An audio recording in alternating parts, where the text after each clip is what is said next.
Hey fellow enthusiasts, this is Tommy Lanham and I am on a mission to break the monotony of the mundane and the mediocre by bringing as much enthusiasm to as many businesses, ministries, marriages, and individual lives as I possibly can. Hey, if you want to know how my wife and I have learned how to have fewer fights about money, then this video is for you. Here we go. Hey, I have had money and I have not had money. And believe me, it is better to have it. I have had it as a single man, as a married man, and as a dad. And each stage I've had to adjust a little bit about my view of money. When my wife and I first got married, we had fights, and especially about money. Most marital fights are connected some way to the finances of the home. But over 18 years of marriage, we have learned some tips to help reduce those fights, and even the few fights we may have are much less intense. They're probably not really fights anymore. They're more like minor disagreements that we just kind of talk through and work through and come to a conclusion. But over the years, we have learned to reduce those fights by looking at the way that we manage money, the way that we make money, and save money. In those three areas, we have adjusted our views and come together in some way. And I just want to go through those three really quick. First of all, managing money, because I think that's the big one. It's hard to save. It's even hard to make, in a sense, without knowing how to manage that money. And when it comes to managing money, my wife and I have both bought in to the principles of Dave Ramsey. I don't know if you're familiar with Dave Ramsey or not. If you're not, pick up his books, listen to his radio show, get him on YouTube and listen to some of the things that he teaches. One of the reasons we have decided that we have come together on the principles that Dave Ramsey teaches is because we believe that he has the simplest explanation of biblical principles about money. He basically breaks it down into 7 baby steps. 7 baby steps to managing your money. And we have both bought into this. Really quick, I just want to go through those, okay? Number 1, save up $1,000 of an emergency fund. That's your first step. If you want financial peace, save up $1,000 of an emergency fund. We've talked in other videos about emergency funds. Emergencies will happen. Be ready. Save up that $1,000 of emergency fund. The second step, eliminate all your debt, with the exception of maybe a mortgage. Eliminate all your debt by working what Dave Ramsey calls a debt snowball. And the way that works, really quick, again, if you want a deeper explanation of this, go to Dave Ramsey's website, daveramsey.com, and you can find out much more information on this. But just a basic explanation of the debt snowball. You pay the minimum on all your debts except for your smallest debt, and you just bust it, pouring everything you can into that smallest debt so that you can eliminate it. Now, some of you may be asking, why don't you try to eliminate the one with the highest interest rate first? That makes more mathematical sense.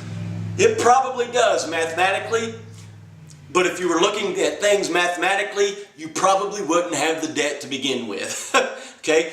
Debt does not make mathematical sense. Most of you know that if you've watched some of my other videos, I refer to debt as financial cancer because I believe it kills you financially. And so if you could cut that out and get rid of it. The reason we want to eliminate that smallest debt first is that it builds momentum. If you can get those quick wins early, it's like, yeah, I'm getting somewhere, I'm going somewhere. Let's go to this next one. You eliminate that, oh yeah, I've got the momentum, I got the motivation. Let's keep going. And here's the cool thing about the debt snowball.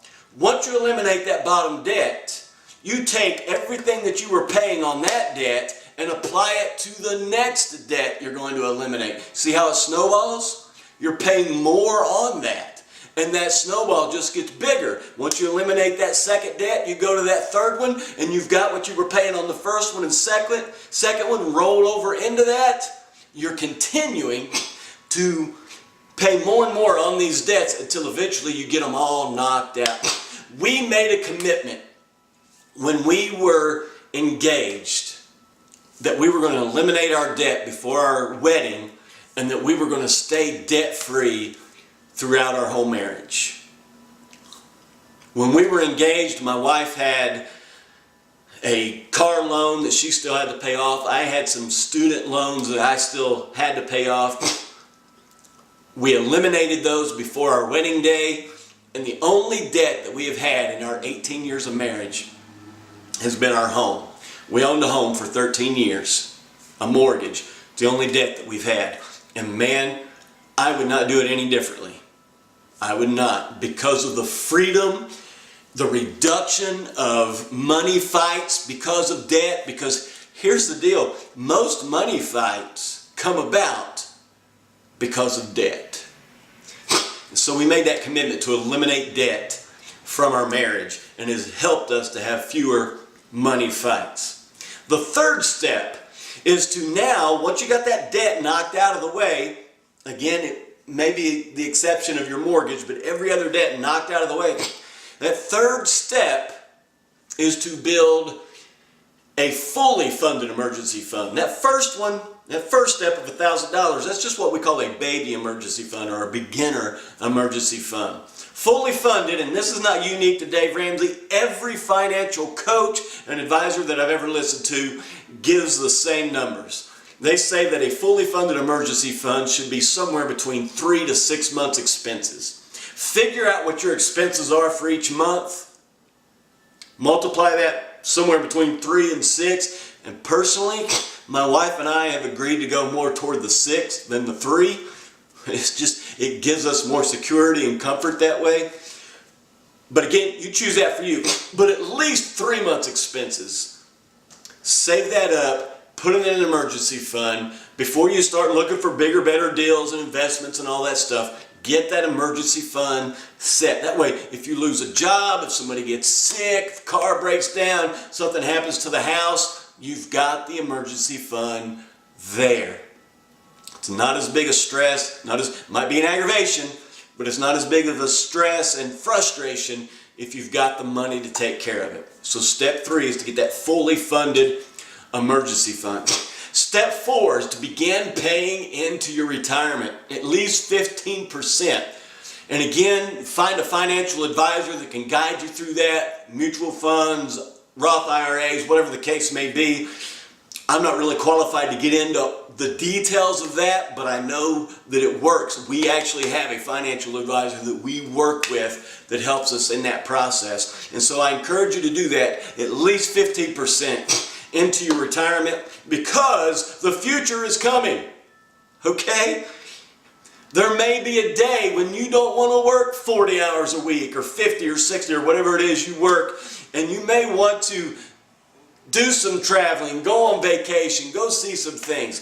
Hey, save that money up and have it there so that, hey, maybe you want to work until you die, and that's fine, but this is what money does. Money doesn't buy us happiness, but it does give us options. And so save that money up in retirement so that you do have the options that you can choose from. So that's step 4. Step 5 is to save up for your children's college fund. Begin pouring money into their college savings. Again, you can talk to a financial advisor about how to do that. Maybe mutual funds, maybe a ESA fund. It stands for Educational Savings Account. Whatever the case may be, talk to a financial advisor about how to do that and where to put that so that you can help your children feel less like they have to go into debt in order to pay for college. Go ahead and help them out with that. That's step number 5. Step number 6, pay off your house early. If you own a home, go ahead and use that extra money. You don't have any other debt, remember? You've got your your retirement taken care of, you're paying into that, you've got a little extra money, you're able to pour into some things, pour it into paying off that house early. I will tell you that my wife and I, when we sold our house, which is the only debt we've ever had as a married couple, when we sold our house, there was a sense of financial peace that came upon us that I cannot put into words. I just cannot. I'm not saying you have to be as radical as we are, because here's the deal. It is so freeing and such a peace not having that debt looming over our heads. I seriously doubt we ever go back into debt for a house. We might if it was our dream home, but I doubt it. Because my love for being debt-free is stronger than my love for a house. It has just been so awesome. Again, you choose that for you. That's your decision. But step 6 is to pay off that house early. Go ahead and get it knocked out. If you're in a mortgage, do whatever you can, pour whatever you can into that, get that knocked out. And then step 7, this is the fun one, is build wealth. Begin to build wealth, and that puts you in a better position to be able to help other people, to be able to give to other people. Wouldn't it be nice if you saw a family that was in your neighborhood and they were struggling and they just really needed some temporary help, and you were able to write a check for $1,000 and not even blink and be able to help them? How sweet would that be? But you got to be able to build wealth in order to do that, right? So build wealth, not so that you could just have a pile of cash, but so that you can be a blessing to other people. So that's how we've learned to manage our money. And whenever we come to a disagreement or something, here's what we say to each other. What would Dave Ramsey do? And the reason I say that is because it's good to have a standard. Unless you have studied finances, that's something that you have been a student of and you've poured your time and energy and effort into that, it's good to get input from other people and to find a standard. Now, our standard, we have found it, is in the teachings of Dave Ramsey. You may find somebody else. You may say, hey, my standard is Susie Orman. Fine, go with that. You may say, hey, my standard is Larry Burkett. Go with that. Go with that. Or maybe there's somebody else out there that has a biblical concept, and I do emphasize the biblical concept of finances, and looking at it and saying, hey, here is our standard. Because if you do not have a standard, then you don't know what's going to happen with your money. If you don't have a management process and you say, this is what we do, then you're not being intentional about your money. So I encourage you, find a standard. Whether it's Dave Ramsey or somebody else, find a standard and stick to the standard. If you will follow these tips that we have shared with you, it will not only help reduce the number of fights you have with your spouse, it will also feed your enthusiasm.